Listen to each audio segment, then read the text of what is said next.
வணக்கம் மக்களே, welcome to Priya Munis channel. இன்றைக்கி நம்ம சேனலில் என்ன விளாக் பார்க்க போகிறீங்க அப்படின்னா, வெளியே கிளம்பியாச்சு.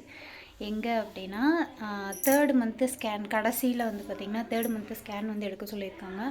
போன தடவை ஸ்கேனில் தான் வந்து அந்த ப்ராப்ளம்னு சொல்லியிருக்காங்க. டேப்லெட் வந்து இந்த 1 மந்த் ஃபுல்லாகவே நான் சாப்பிட்ருக்கேன். பார்க்கலாம், எனக்கு கொஞ்சம் 2 நாளாகவே படப்படன்னு இருக்குது. சாமி வேண்டிட்டு தான் போகிறேன். ஸ்கேனுக்கு தான் போகிறோம். வாங்க வீடியோக்குள்ளே போகலாம். என்ன சொல்கிறாங்க அப்படிங்கிறத பார்க்கலாம். ஓகேங்களா? ஸ்கேன் பாப்பாவுக்கு வந்து லீவும் விட்டுட்டாங்க. பாப்பா நானும் மாமா 3 பேர் தான் போகிறோம். காலையிலே வந்து பார்த்திங்கன்னா எந்திரிச்சு சமைச்சாச்சு. பருப்பு சாப்பாடு, அப்புறம் அது பேர் என்ன, காய் பொரியல். அந்த காய் பேர் என்னமோ கோவக்காய் பொரியல். இன்னைக்கு கோவக்காய் சாப்பிடணும் போல் இருந்துச்சு அப்படின்னு சொல்லிட்டு அத்தை கோவக்காய் வாங்கிட்டு இருந்தாங்க. கோவக்காய் பொரியல், சாப்பாடு, அரிசி பருப்பு சாப்பாடு செஞ்சு சாப்பிட்டு 3 பேருமே சாப்பிட்டாச்சு, குளிச்சாச்சு, கிளம்பிட்டோம். வாங்க அங்கே போய் என்ன நடக்குது, என்ன சொல்கிறாங்க அப்படிங்கிறத பார்க்கலாம். பல்லடை வந்தாச்சு.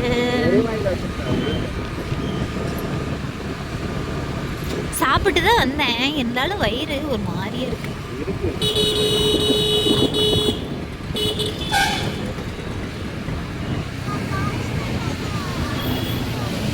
எந்த பஸ்? வந்துட்டோம் ஹாஸ்பிட்டல். ஆனால் டாக்டர் 11:30 தான் வருவாங்க. மணி 10 ஆகும். 10:50.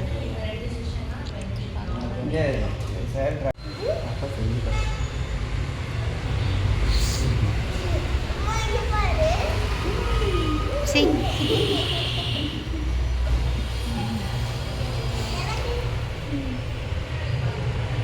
பிள்ளையோட இது இதாயிரும்.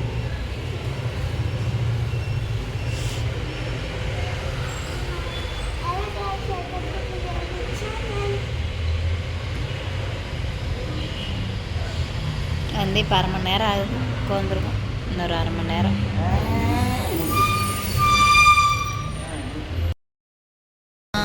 லேட் ஆகிற மாதிரி இருந்துச்சு. அதனால சரி ஒரு டீயை குடிச்சிட்டு போவோம் அப்படின்னு சொல்லிட்டு முன்னாடி வந்துட்டோம். வடை வாங்கியிருக்கேன், உளுந்த வடை. சாப்பிட்டு டீ குடிச்சிட்டு நம்ம போனோம்னா கரெக்டாக இருக்கும். மணி 10:45 ஆச்சு. இன்னும் ஒரு 1/4 மணி நேரத்தில் டாக்டர் வந்துடுவாங்க. வந்ததுக்கப்புறம் முன்னாடி ஒரு 4 பேர் இருக்காங்க மாமா. நம்ம தான் 5வது ஆள்.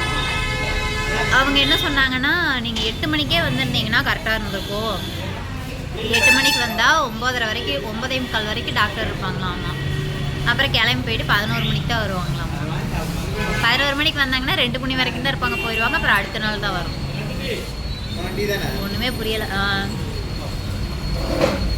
பாப்பா என்னங்கண்ணா? க்ரீம் பன் பாப்பா. என் பிள்ளைக்கு வேற 10 நாள் லீவு, ஒரே குஜாலில் இருக்கா. எங்க போனாலும் அப்படியே கக்கார் குட்டியா தூக்கிட்டே போவேன். கொஞ்ச நேரம் கீழே இறங்கிங்க. பக்கத்தில் சேர் எத்தனை நேரம் மிஸ் இவ இப்படிதாங்க மிஸ் பண்ணிட்டு இருக்கா.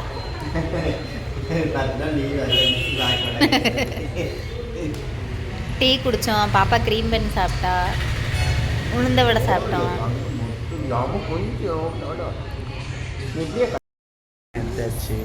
இன்னும் ரிப்போர்ட் மட்டும் கொடுத்தாங்கன்னா வாங்கிட்டு கிளம்பிடுவோம்.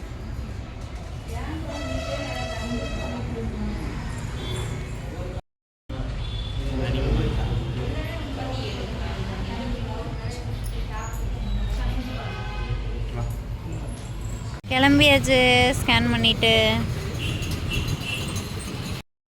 ஸ்கேன் எடுத்துகிட்டு வந்து பார்த்திங்கன்னா நம்ம வீட்டுக்கு வந்துட்டோம். வேறு ஒரு வேலை, அந்த வேலையை முடிச்சுட்டு வந்து நம்ம வீட்டுக்கு வந்தாச்சு. இப்போ வந்து ஸ்கேன் எடுத்த இடத்துல என்ன சொன்னாங்க அப்படிங்கிறத மட்டும் நம்ம பார்க்கலாம். ஏன் அப்படின்னு பார்த்தீங்கன்னா, நம்ம இன்னும் டாக்டர்கிட்ட போகாமல் தான் இந்த வீடியோ வந்து நீங்கள் பார்த்துட்ருக்கீங்க. டாக்டர்கிட்ட போய் என்ன சொல்கிறாங்க ஏது அப்படிங்கிறத இன்னொரு விலாகில் தான் பார்ப்பீங்க. இப்போதைக்கு டாக்டர் என்ன சொன்னாங்க அப்படின்னா, சொல்லுங்கள். இவங்க வந்து பெருசாக எதாக இருந்தாலும் டாக்டர் தான் கன்சல்ட் பண்ண சொல்லுவாங்க. ஓகே, நல்லா இருக்குது, ஒன்றும் பிரச்சனை இல்லைங்க மாதிரி சொல்லியிருக்காங்க. மற்றபடி வேறு ஏதாவது பர்சனல் டீட்டெயிலாக இருந்தால் அது டாக்டர்கிட்ட தான் கன்சல்ட் பண்ண முடியும். அவங்க சொல்லுவாங்க இவங்க ஸ்கேனில் ஓகே தான் அப்படிங்கிற மாதிரி தான் சொல்லியிருக்கிறாங்க. வேறு எதாவது நம்ம டாக்டர் தான் பார்க்கணும். டாக்டர் நான் காமிச்சது ஏன்னா போன டைம் அப்படி அவங்க ஸ்கேன் எடுத்துகிட்டு ஒன்றுமே சொல்லலை. நம்ம போய் டாக்டர் காமிச்சிருக்கோம். டாக்டர் அதை மென்ஷன் பண்ணி இப்படி வீக்காக இருக்குது, நீங்கள் போய் இப்படி இந்த மாத்திரை சாப்பிடுங்கன்னு அவர் தான் சொன்னது. மறுபடியும் நம்ம இந்த ஸ்கேனை கொண்டு போய் டாக்டர்கிட்ட கொடுத்தா மட்டும்தான் அவங்க பார்த்துட்டு என்ன சொல்கிறாங்கிறது தான் நமக்கு ரிசல்ட் இருக்கும். மொத்தத்தில் இப்போதைக்கு ஸ்கேன் எடுத்து வர சொன்னாங்க, ஸ்கேன் எடுத்தாச்சு. நெக்ஸ்ட்டு வந்து நெக்ஸ்ட் மந்த் நினைக்கிறேன், நெக்ஸ்ட் மந்த்து 6ஆம் தேதி வந்து ஸ்கேன்லாம் எடுத்துகிட்டு வாங்க அப்படின்னு கேட்குறாங்க. கொண்டு ஸ்கேனில் வந்து இன்னைக்கு என்ன ஒரு விஷயம் அப்படின்னு பார்த்தீங்கன்னா, ஸ்கேனில் வந்து உள்ள செக் பண்ணையில் வந்து என்னை கூப்பிட்டாங்க, மாமாவை கூப்பிட்டாங்க. மாமா வந்து டக்குன்னு வேற எதுக்கோ கூப்பிடுறாங்க அப்படின்னு நினச்சிட்டு பாப்பாவை விட்டுட்டு வந்துட்டாங்க. ஏன்னா போன டைம் கூப்பிடவே இல்லை, இந்த டைம் வந்து டக்குன்னு மோகனப்பிரியா கூட வந்தது உள்ளாங்கன்னு, சரி ஏதோ சொல்ல போகிறாங்களான்னு டக்குன்னு நினச்சிட்டு நான் வந்து அழுதுகிட்டே தான் வந்து இப்போ அங்கே படுத்திருந்தேன். அவங்க ஸ்கேன் பண்ணல. ஏன் அப்படின்னா 8 வருஷத்துக்கு அப்புறம் வேணும் அப்படின்னு நினச்சிருக்கோம். பட் ஆனால் ஒரு இக்கு வச்சுட்டாங்க அப்படின்னு எனக்கு போன மாதமே ரொம்ப கஷ்டமாக இருந்துச்சு. இந்த மாதம் முருகனை ப்ரே பண்ணிகிட்டே இருந்தேன். இவங்க வேற நிறையா டைம் வந்து ஸ்கேன் பண்ணிகிட்டே என்ன சொன்னாங்க அப்படின்னா, உங்கள் கூட வந்திருக்கிறவங்க யார் அப்படின்னு கேட்டாங்களா. எனக்கு ஒரு மாதிரி ஆயிடுச்சு. கண்ணை மூடிட்டேன். நான் சாமி ஏதோ கும்பிட்டு இருந்தேன், கடவுளே கடவுளே கடவுளே கடவுளேன்னு. அப்புறம் தான் பார்க்கறதுக்கு கூப்பிட்ருக்காங்க அப்படின்னு எனக்கு தெரியும். நார்மலாக தான் அவங்க கூப்பிட்ருக்காங்க அப்படின்ட்டு. அப்புறம் தான் இவரை கூப்பிட்டாங்க. இவர் பாப்பா வேற எதுக்கோ உள்ள கூப்பிட்டேன்னே நான் பாப்பா வெளியே உட்கார சொல்ல போயிட்டேன். உள்ளே வரதுக்கப்புறம் ஸ்கேனு பேபி மூமெண்ட் பாருங்க அப்படின்னாங்களா. ஐயோ மேடம் எங்கள் பாப்பா இருக்கா கூட்டிட்டுனே, அதுக்காக வெயிட் பண்ண முடியாதுங்க, நிறைய பேர் இருக்காங்க, நீங்கள் இப்போ பாருங்க நெக்ஸ்ட் டைம் ஸ்கேனில் வந்து கூட்டிட்டு வரலாம், ஒன்றும் பிரச்சனை இல்லை, கூட்டிட்டு வரலாம், நெக்ஸ்ட் ஸ்கேனுக்கு கூட்டிட்டு வாங்க அப்படின்னு சொல்லி. பாப்பா ரொம்ப பொக்குன்னு போயிட்டேன். நானும் அவசரத்தில் போனது பாப்பா வெளியே போயிட்டேன். இந்த தடவை குழந்தை வந்து பார்த்தீங்கன்னா நல்லாவே தெரிஞ்சு, நல்லா ஆமாம் மூமெண்ட்லாம் தெரிஞ்சிச்சு. இப்படி காலை வச்சு உதச்செல்லாம் தெரிஞ்சிச்சு. குட்டி குட்டி நல்லாவே காமிச்சாங்க. ரொம்ப ஹாப்பியாக இருந்துச்சு. ஆனால் அவங்க எதுவுமே சொல்லலை எனக்கு. நான் ஓகேவா நல்லா இருக்காங்கன்னா அவங்க ஒன்றுமே சொல்ல, ஏன்னா போன டைம் ஒன்றுமே சொல்லலை, இந்த தடவையும் ஒன்றும் சொல்லலை. அவங்க டாக்டர் கன்சல்ட் பண்ணுவாங்கங்க அப்படின்னா நல்லா இருக்குது அப்படின்னு மட்டும்தான் சொன்னாங்க, வேறு ஒன்றுமே சொல்லலை. இன்னும் வந்து பார்த்திங்கன்னா நம்ம ரிப்போர்ட் எடுத்துகிட்டு போய் டாக்டர்கிட்ட தான் காமிக்கணும். காமிச்சிட்டு அவங்க என்ன சொல்கிறாங்க அப்படிங்கிறதுல தான் இருக்குது. மித்தபடி வந்து பார்த்தீங்கன்னா நீங்கள் நல்லா இருக்கீங்க அப்படின்னு சொல்லிட்டாங்க. ஒரே இதில் சொல்லிட்டாங்க, நீங்களும் நல்லா இருக்கீங்க, குழந்தையும் நல்லா இருக்குது அப்படின்னு சொல்லிட்டாங்க. வேறு எதுவுமே சொல்ல. போன டைம் என்ன சொன்னாங்களோ அதே தான் இந்த தடவை சொல்லியிருக்காங்க. நம்ம டாக்டர்கிட்ட போயிட்டு கேட்கல தான் தெரியும். அது மட்டும் இல்லை, நாளைக்கு வந்து எனக்கு ஊசி. நாளைக்கு வந்து இன்றைக்கும் ஹாஸ்பிட்டல், நாளைக்கும் ஹாஸ்பிட்டல், 2 நாள் பார்த்தீங்கன்னா எனக்கு ஹாஸ்பிட்டல் தான். சரி ஓகே. அடுத்து என்ன டீட்டெயிலுங்க கண்டிப்பாக டாக்டர்கிட்ட செக் பண்ணிவிட்டு என்ன சொல்கிறாங்கிறத கண்டிப்பாக நாங்கள் உங்களுக்கு அப்டேட் பண்ணுறோம். கண்டிப்பாக அப்டேட் பண்ணுறோம். ஓகேங்களா. ஸ்கேன் ரிப்போர்ட் வந்து நம்மளுக்கு நல்லபடியாக தான் வந்திருக்கும் அப்படின்னு கடவுளை வந்து நம்ம வேண்டிக்குவோம். இப்போ எடுத்த ஸ்கேன் வந்து பார்த்திங்கன்னா இதுதான் நார்மலாக காமிச்சிருக்காங்க. டாக்டர்கிட்ட கொண்டு போய் காமிங்க அப்படின்னு சொல்லியிருக்காங்க. சரி ஓகே அப்படின்னு சொல்லிவிட்டோம். ஓகேங்க, இந்த விலாகை வந்து நம்ம இதோட முடிச்சுக்கலாம். புதுசாக யாராவது நம்ம சேனல் பார்க்குறீங்க அப்படின்னா வீடியோக்குள்ளே போய் பாருங்கள். வீடியோ பிடிச்சிருந்தா லைக் பண்ணுங்கள், ஷேர் பண்ணுங்கள், கமெண்ட் பண்ணுங்கள். மறக்காம நம்ம சேனல் சப்ஸ்கிரைப் பண்ணி சப்போர்ட் பண்ணுங்கள்.